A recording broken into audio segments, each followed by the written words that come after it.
hari inyandiko nyinshi zivuga ko kuva yakwimikwa nk'umwamikazi w'Ubwongereza, Elizabeth wa kabiri yahoraga ashishikajwe no kuba intangarugero.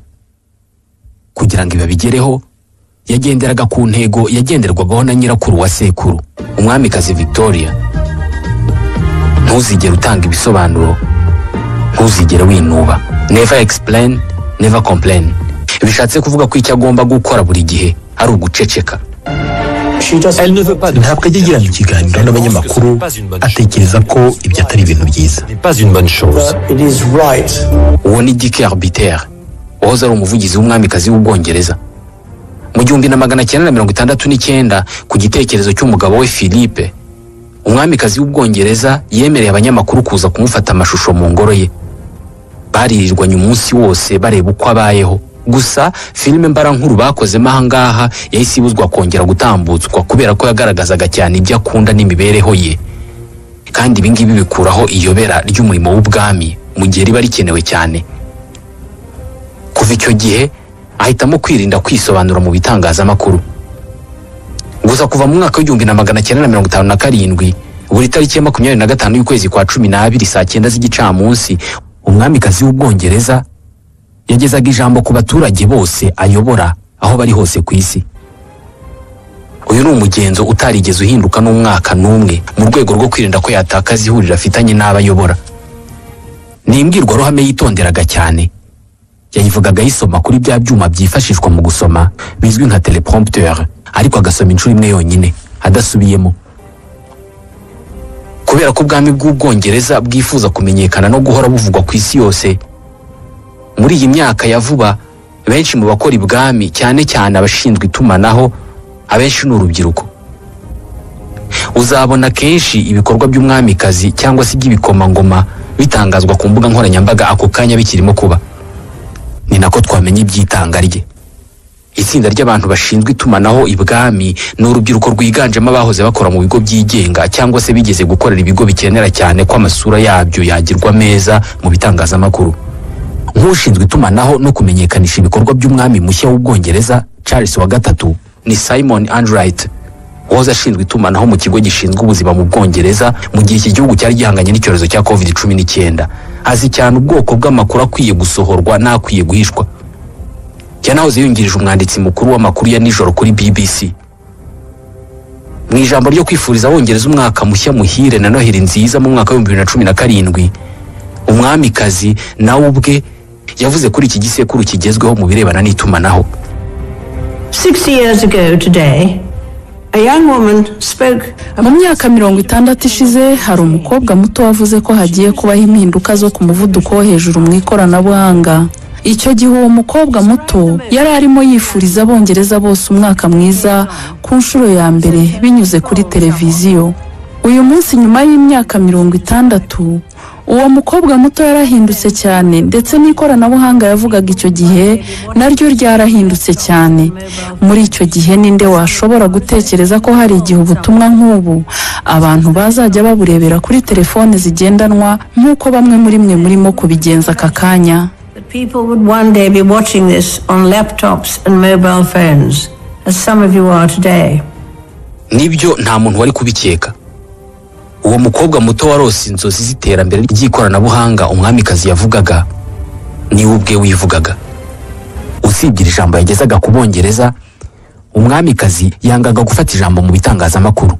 Ariko mu myaka ya za 90 yisanze agomba kurenga kuri iri hame ryo kutajya mu itangazamakuru inshuro ebyiri zose mu mwaka.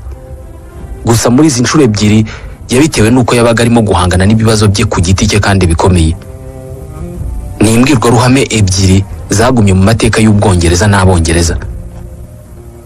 Bisa naho umwongereza wese azibuka. Ubwa mbere hari mu 1992 nyuma gato yo kwizihiza imyaka 40 yari amaze ku bwami. Umwaka wa 1992 bivugwa ko ari wo mwaka mubi cyane umwamikazi w'Ubwongereza yagize kuva yabaho. Yawise Annus Horribilis, Année horrible, cyangwa se umwaka mubi cyane. Muri uyu mwaka ingo z'abana be batatu zarasenyutse, batandukanye cyangwa se batangiye ibikorwa byo gutandukana n'abo bashakanye. Iri ryari ibara ku mugore w'igihangange kurusha abandi bose ku isi uyobora igihugu na Kiliziya y'Abangilikani. dore uko byatangiye. Mu kwezi kwa gatatu k'umwaka w'1992 ibinyamakuru mu Bwongereza byatangaje amafoto agaragaza Sarah Ferguson wari umugore w'umuhungu wa kabiri wa Elizabeth, Andrew Albert Christian Edward York, yamucaga inyuma. Ni amafoto yagaragazaga uyu mugore ari kumwe n'abandi bagabo, bikavugwa ko yacaga inyuma iki gikomangoma. Mu kwezi kwa kane k'uwo mwaka umukobwa wa Elizabeth umwe rukumbi, Anne Elizabeth Alice Louise, yatandukanye n'umugabo we wa mbere. Hanyuma nk'aho ibyo bitari bihagije, mu kwezi kwa 12 k'uwo mwaka umuhungu we w'imfura igikomangoma Charles, wamaze kuba umwami Charles wa gatatu, yatangiye kugirana ibibazo n'uwo bari barashakanye, Diana Spencer, bitewe n'igitabo uyu Diana yari yanditse gishinja amakosa umwamikazi n'umugabo we ndetse kinagaragaza amwe mu mabanga y'ibwami. Muri iki gitabo Diana yavuze uburyo umugabo we Charles yari afite inshoreke, Camilla Parker Bowles, ari nawe mugore w'ubu ngubu. Yanavuze uburyo atigeze yumvikana n'umwamikazi w'Ubwongereza. Mu gusoza ibyago byo muri uwo mwaka w'1992 ku mwamikazi w'Ubwongereza, ubwo haburaga iminsi 4 ngo avuge imbwirwaruhame mugiye kumva, inkongi y'umuriro yibasiye Chateau ya Windsor, inzu y'umwamikazi yakundaga kurusha izindi. Iyi nzu yashyizwe hasi n'ibirimi by'umuriro utewe n'impanuka. Muri uyu mwaka byasaga naho ubwami bw'Ubwongereza bwarimo burindimuka. Umwaka w'1992 ntabwo ari umwaka nasubiramo nishimye. Nkoresheje amagambo y'umwe mu bantu bo hafi yanjye, uyu mwaka nawita Annus Horribilis. Je la qualifierais d'Annus Horribilis. Ubwo yavugaga iyi mbwirwaruhame, abantu bavuze ko atari umwamikazi wayivugaga, ahubwo ni Madame Elizabeth Windsor wayivugiraga. Inkongi y'iyi nzu yateje amagambo menshi n'impaka mu gihugu. Ninde uzishyura amafaranga yo kuyisana? Iki gihe abaturage benshi barabyanze. Umwamikazi afata icyemezo cyo kwishyurira amafaranga yo kuyisana ayakuye mu bikorwa by'ubukerarugendo, kubera ko yahise afungurira ingoro ye abakerarugendo bakaza kuyisura bakamwishyura. Amafaranga yavuyemo niyo yakoresheje mu gusana iyi nzu ye yari yarariwe n'ibirimi by'umuriro. Gusana iyi nzu byatwaye imyaka 5 na miliyari 40 z'amanyarwanda. Iki gihe umwamikazi w'Ubwongereza yanahise yemera gutanga imisoro nk'undi muturage wese w'Ubwongereza. You lived your life like a candle in the wind. Never fading. Indi mbwirwaruhame umwamikazi w'Ubwongereza yavuze mu bihe bisanzwe atari mu mpera z'umwaka niyo yavuze mu 1997, umunsi umwe mbere y'uko ashyingurwa ari umukazana we Diana Spencer. Uyu yari yaratandukanye n'umuhungu we Charles mu 1996 ndetse yaraciwe mu muryango w'ibwami. Yaguye mu mpanuka y'imodoka i Paris mu Bufaransa mu 1997. Ubwo impanuka yabaga, imihanda ya Londres yuzuye abantu bashakaga kumuha icyubahiro. Iki gihe umwamikazi yari mu biruhuko muri Ecosse we n'abuzukuru be William na Harry, ari nabo bana ba Diana Spencer.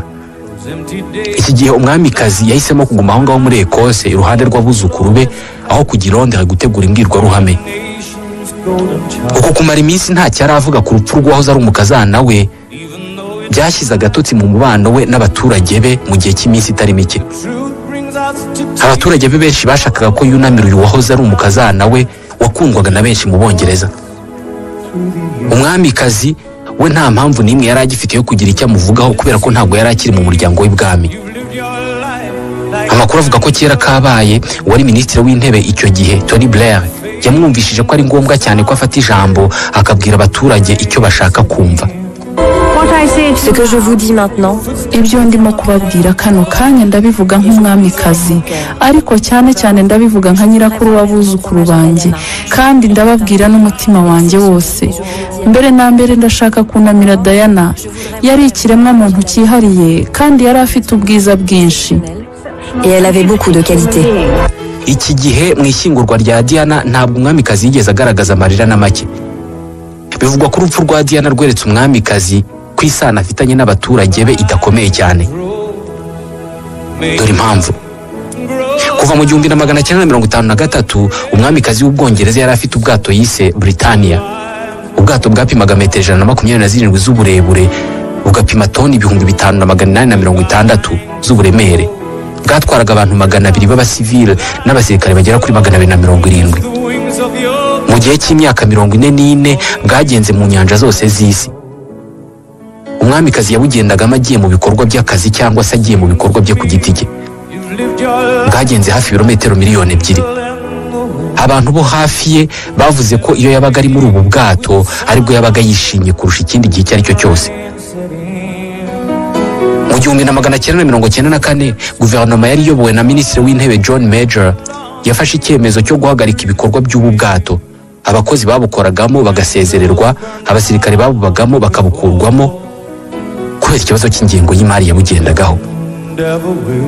Mu kwezi kwa 12 mu 1997, amezi 3 yonyine nyuma y'urupfu rwa Diana Spencer, ubu bwato bwarafunzwe ku mugaragaro. Umwamikazi yitabira igikorwa cyo kubufunga ngo buhinduke inzu ndangamurage. Umwamikazi wari muri uyu muhango kubyihanganira byaramunaniye, asuka amarira. Aya marira abaturage barayamuhoye.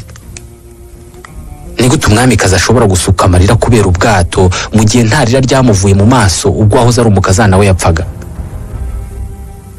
Ibi birasa n'ibishimangira ko kuba umwamikazi ari ukubaho ubuzima bwuzuye ibigeragezo. Ni ukubaho ubuzima bugenzurwa n'abandi kandi bukurikira inzira imwe, ku buryo ikintu cyose ukoze kiba ari umuhango wateguwe kandi ugomba gukurikizwa uko wateguwe. Ubuzima bwe bwose buba busa n'ubwanditse. Bisaba guceceka kuri buri gikorwa no gushinga amenyo ku yandi igihe habaye igikorwa cyose cyo kukunegura. Bitekerezwa ko Elizabeth Windsor imibereho nk'iyi ngiyi ariyo yaremewe. Bivugwa ko yarazi gutuza no kuba nkaho nta cyabaye nubwo haba hari umuntu ugerageje kumwica. Bwana Philippe Arouard yahoze ari umuyobozi ushinzwe amakuru kuri televiziyo France 2. C'était dans les années 80. Il y a 3 umunsi umwe mu myaka ya za 80 hari amasasu 3 yigeze kuraswa yerekeza umwamikazi yari aherereye. Ibyo bikiba nta nubwo yigeze anyeganyega. Uwo muntu wagerageje kumurasa, inzego z'umutekano zahise zimufata, ngo amahirwe baza gusanga ayo masasu yarakoze muri plastique, ariko nta wari ubizi mbere yuko bamufata. Igihe ibyo byabaga, umwamikazi ntabwo yagaragaje guhangayika na gato, kandi imyitwarire nk'iyo abantu barayikunda cyane. Ubwo yari akiri umwangavu, Elizabeth Windsor yari yarasabye umwe mu bamurindaga kumwigisha kurashisha imbunda. Buri munsi yarabyitozaga. Mu ntambara ya kabiri y'isi yakoze nk'umukorerabushake mu gisirikare cy'Ubwongereza. Ari mu bagize uruhare mu kurinda umurwa mukuru Londres muri iyi ntambara.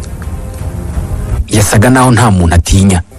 Ibi isi yose yagize amahirwe yo kubibona mu 1982 ubwo abantu basomaga mu binyamakuru ko mu rukerera rwo ku itariki ya 9 y'ukwezi kwa 7 mu 1982 umugabo wasinze yinjiye mu cyumba cy'umwamikazi w'Ubwongereza mu ngoro ye yuririye ku miyoboro itwara amazi.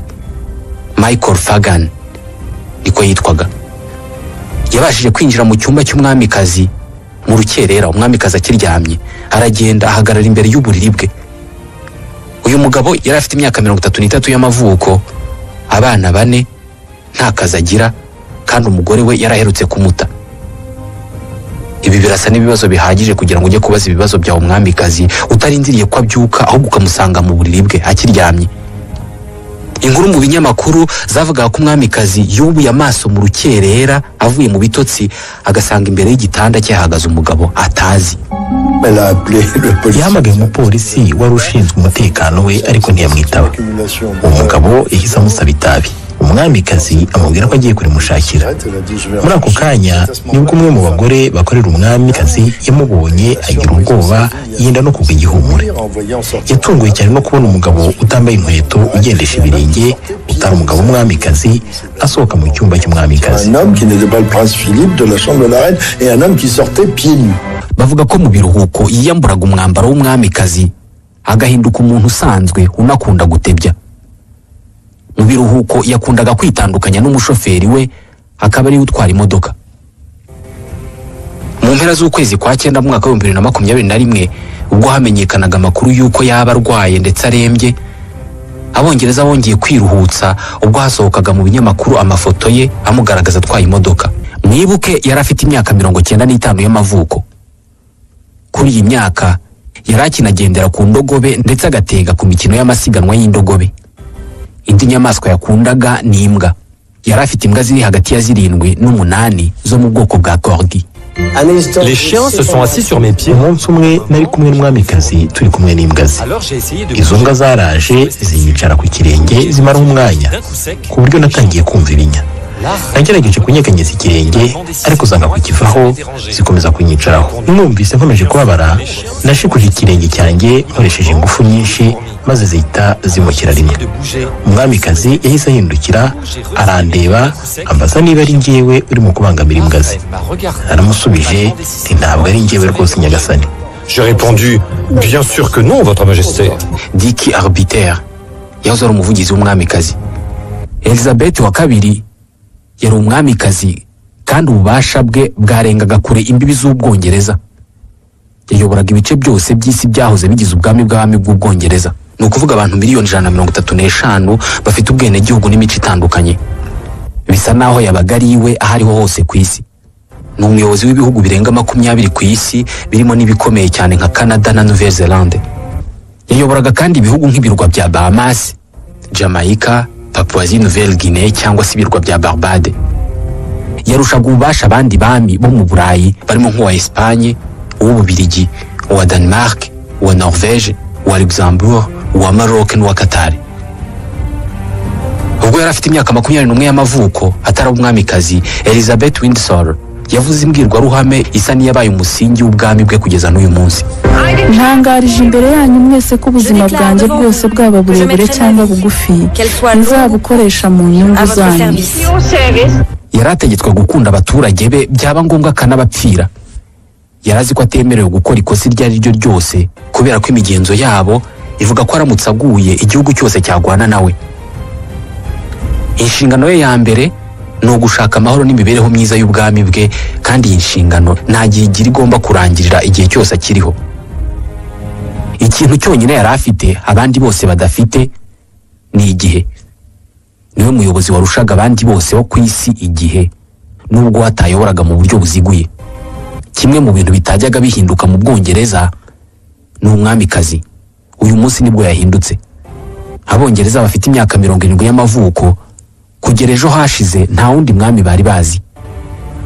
Abantu bose bari muri guverinoma y'Ubwongereza uyu munsi bavutse umwamikazi w'Ubwongereza ari umwamikazi w'Ubwongereza. Ku rupapuro yari we mugabo w'ikirenga w'ingabo z'Ubwongereza, akaba umuyobozi wa Kiliziya y'Abangirikani ku isi, akaba n'umuyobozi wa leta y'Ubwongereza. Gusa inshingano ze zirasa n'izigarukira ku gutanga inama n'imirongo ikwiye kugenderwaho na guverinoma mu gufata ibyemezo.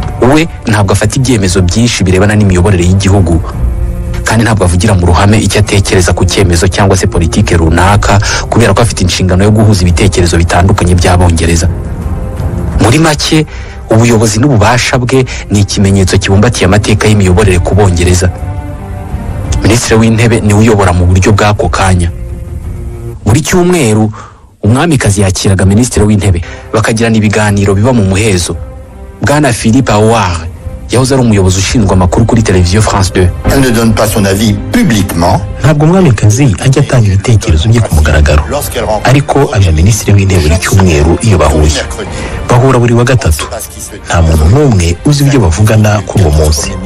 Kuva Elizabeth yaba umwamikazi hamaze kujya abaminisitiri b'intebe 15, kandi nta n'umwe wigeze avuga icyo baganira n'umwamikazi buri wa gatatu buri cyumweru. Gusa icyo tuzi ni uko umwamikazi buri gihe avuga ibintu uko abitekereza. Bitekerezwa ko buri wa gatatu minisitiri w'intebe amuha amakuru ku bibera mu gihugu byose, amabanga y'igihugu, ibibazo by'iterabwoba, kugera ku buzima bwite bw'abaminisitiri n'abayobozi b'ibihugu biri munsi y'ubwami bwe.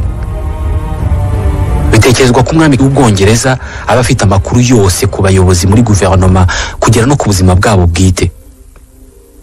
Tony Blair wabaye minisitiri w'intebe w'iki gihugu kuva mu 1997 kugera mu 2007 yigeze kuvuga uburyo ibi biganiro hagati y'umwamikazi w'Ubwongereza na minisitiri w'intebe bigenda. Icyo ugomba kumenya ni uko ibyo ubwira byose nta na kimwe abazavuga hanze. Ushobora kumubwira amabanga yose ushaka.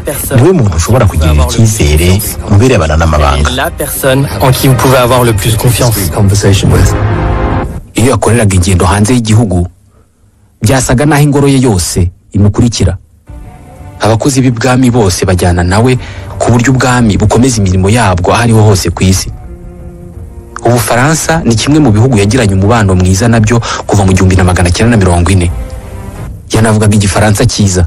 Il faut que nous puissions mettre en commun les dons et les vertus qui sont notre héritage le plus cher.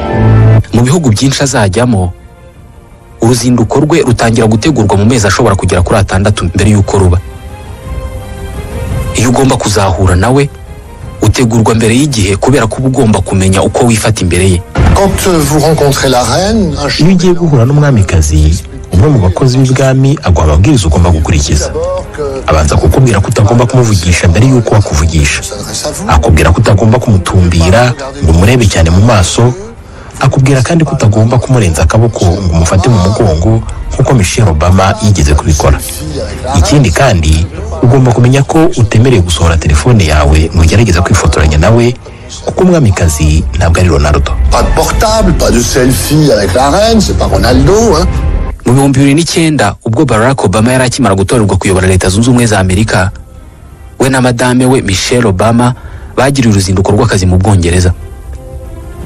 Ubwo bakirwaga n'umwamikazi, madame Obama yarenze kuri aya mabwiriza yo kudakora ku mwamikazi, maze ubwo bari bahagararanye baganira, anyuze ukuboko mu mugongo w'umwamikazi, amufata ku mugongo nk'umuntu yishimiye, bahuje urugwiro kandi b'inshuti.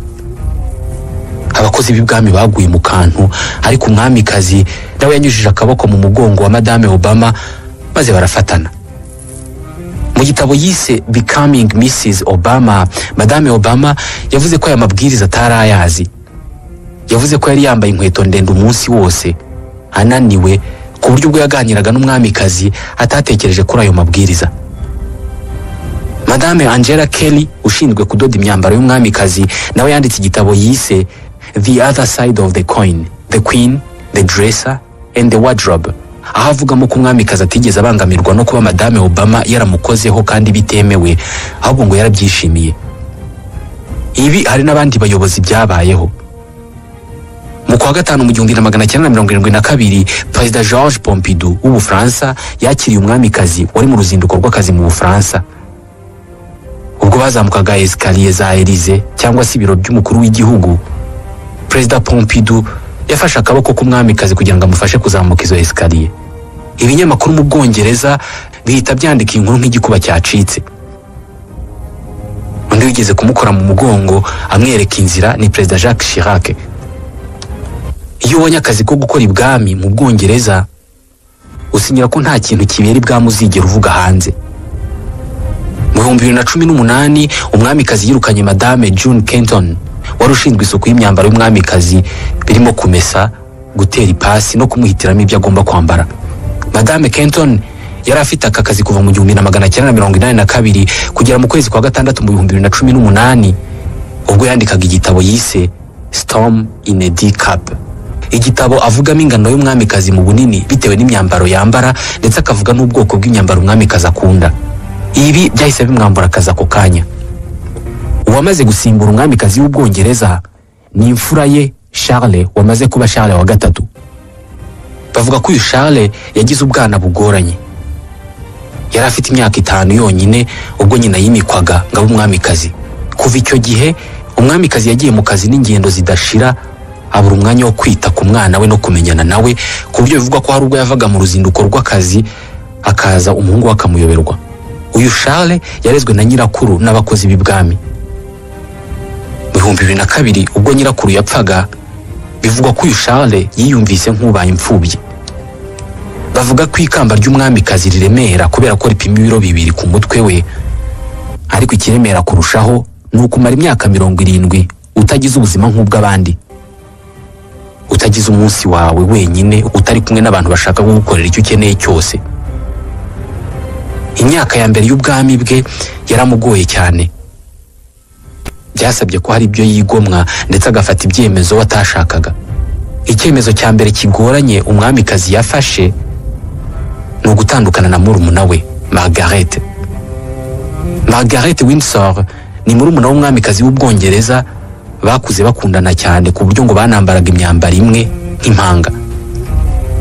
Elizabeth Windsor akimara kuba umwamikazi Margaret yakundanye n'umugabo witwaga Peter Townsend. Townsend yari umupilote mu gisirikare cy'Ubwongereza. Yari afite abana ariko aherutse gutandukana n'uwo bashakanye. Umwamikazi w'Ubwongereza nk'umuyobozi w'idini y'Abanglikani ku isi ntabwo yagombaga kwemerera murumuna we gushakana n'umugabo watandukanye n'uwo bashakanye mbere. Byabaye ngombwa ko amusaba gutandukana n'uyu mugabo burundu. Bivugwa ko iki ngiki ari kimwe mu byemezo byagoye kandi byababaje umwamikazi w'Ubwongereza. Uyu murumuna we ntabwo yigeze akira igikomere cyo gutandukanywa n'uwo yakundaga, nubwo nyuma yaje gushakana na gafotozi wari ukomeye cyane icyo gihe, Tony Armstrong Jones, ariko ntabwo yibagiwe ko yatandukanijwe n'uwo yakunze mbere. Margaret yatangiye kunywa itabi ryinshi n'inzoga nyinshi. Nta mwanya yari agifite ibwami, maze afata icyemezo cyo kujya gutura mu birwa bya Caraïbe we n'abana be n'umugabo we. Ubuzima bwe bwose Margaret bivugwa ko atigeze yishima, ndetse yanagiranye umubano n'abagabo benshi batandukanye. Hari n'abavuga ko yigeze kubana na Mick Jagger wo muri Rolling Stone. Yapfuye mu 2002 nyuma y'uburwayi bwinshi bufitanye isano n'umutima. Kuva mu myaka 69 ishize, bisa naho Elizabeth wa kabiri ari urutare rw'ubwami bw'Ubwongereza n'umuryango w'ibihugu bikoresha ururimi rw'Icyongereza. Ubwami bwe nibwo burambye mu mateka yose y'Ubwongereza. Hari abongereza benshi batashakaga gutekereza kuri uyu munsi, umunsi umwamikazi Elizabeth wa kabiri atagihari. Imihango ikurikizwa nyuma yo gutanga k'umwami cyangwa se umwamikazi w'Ubwongereza iba yarateguwe na guverinoma y'Ubwongereza mu cyo bise Operation London Bridge. Ubu nibwo butumwa butangwa kubo bireba nyuma yo gutanga k'umwami. London Bridge is down. Ni ubutumwa bwoherezwa minisitiri w'intebe w'Ubwongereza, niwe wa mbere ubimenyeshwa. Iki gihe minisitiri w'intebe w'Ubwongereza nawe ahita yoherereza ubu butumwa abayobozi b'ibihugu na za guverinoma zigize umuryango w'ibihugu bihuriye ku rurimi rw'Icyongereza, Commonwealth. Nyuma yaho abimenyesha abagize guverinoma y'Ubwongereza, ubundi agafata ijambo ageza ku Bongereza. Iyo akimara kuvuga iri jambo, amaduka mu gihugu ahita afungwa, imwe mu mirimo itandukanye irimo n'iya politike igahita ihagarikwa. Icyunamo cy'iminsi 12 kigahita gitangira mu gihugu hose. Amabendera ku ngoro y'inteko ishinga amategeko n'ahandi hose mu gihugu ahita yururutswa akagezwa mu cya kabiri. Nyuma yaho hahita hakurikiraho imihango bita Springtide, ari igendanye no gusimbura umwamikazi. Umugogo w'umwamikazi uzatabarizwa mu minsi 10 igiye kuza, kandi muri icyo gihe imirimo y'inteko ishinga amategeko igomba gusubikwa. Ku munsi wa 5 w'icyunamo, umugogo w'umwamikazi uzakurwa mu ngoro ye Buckingham Palace ujyanwe mu ngoro y'inteko ishinga amategeko. Uyu ni umuhango wiswe Operation Lion. Aha niho abaturage bazemererwa kuza kumusezeraho bwa nyuma. Azatabarizwa ku munsi wa 10.